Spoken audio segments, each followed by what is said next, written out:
New York Stock Exchange. Well, Beazer shares plunging 17% today on those bankruptcy rumors. Rumors the company calls unfounded and scurrilous. Just yesterday, shares of American Home Mortgage diving 90% in a single day on word that it is having money problems and may have to liquidate. Bad news, yes, but is the overall market as bad as everyone is making it out to be? John Saros says no. He is the president of North Atlantic Mortgage Corporation, but Peter Schiff disagrees. He is author of Crash Proof. So, John, you're saying it's not that bad. Explain. Well, I think this is very overblown. You know, of the $10.3 trillion of mortgages in this country, only $1.3 trillion are the subprime loans. 87% of those loans are being paid on time. And that's the part of the story that you're not hearing. The good news, however, is that the lending industry right now is cleansing itself. And that has to happen every 7 to 10 years. It gets rid of the bad blood.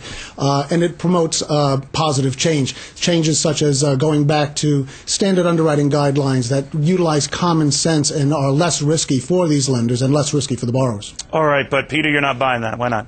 Not for a minute. You know, first of all, it's not about the subprime and the subprime contagion to the rest of the market. It's the entire mortgage market that's infected with this disease. It's just that the subprime area is where the symptoms first surfaced. But the problem is in arms. You know, for the last several years, many people have bought homes that they cannot afford, prime, subprime, and, you know, using adjustable rate mortgages. And the only reason that they can afford them was because they had a temporary period, whether it's 2 years, 3 years, 5 years, where the payments were artificially low. And sometimes they used negative amortization or interest only. But as these payments reset to higher levels, the majority of people who have these loans simply can't afford to make the payments. All right, now that's a crucial distinction there, Peter. If you're right, you're saying the majority of people who have these loans are going to be in deep That's trouble. right. And a lot of the people... Now, wait a minute. Wait. That's not happened yet. All right, so... Because they haven't reset yet. All right, well, wait a minute. The 13% who are late now and the 87% are not. Are you saying that's going to flip? Yeah,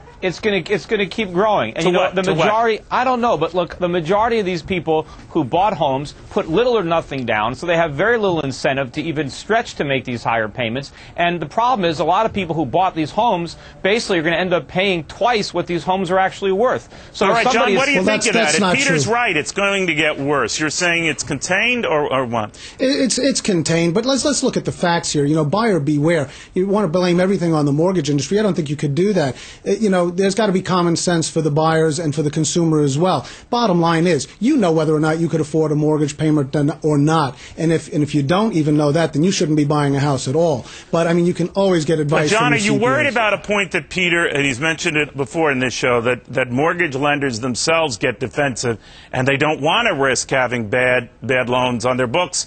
So even people who would heretofore qualify are not qualifying, and that kind of spirals. Well, I think that over the years, when we were really busy, when the market was busy, you know, lenders do overextend themselves. They do expand on the underwriting guidelines. So do you think it will get worse? I don't think it'll get worse. I think you're going to see a peak on this situation probably toward the end of 2007. Things will probably peak out. But Peter, you're arguing it will get worse, right? Well, yeah, I've been doing these shows for a long time, and everybody keeps telling me it's the bottom, it's not going to get worse. I'm one of the few people who's consistently been right on this issue. The problem is, you know, people did buy homes they couldn't afford. They knowingly committed to mortgages they couldn't afford because they thought they were going to get rich on real estate appreciation. They bet wrong. But the problem is they bet with other people's money because they didn't put down payments. Well, Peter, it could still happen, right? I mean, you could look at a snap judgment here and say, yeah, that's the case for now. No, but the market could rebound, right? No, it's going a lot lower. We're just starting. I mean, you would also say the guys, same. I wish we had more time. You argue your points well, John and Peter. Thank you. Thank you. Well, maybe stocks are all over.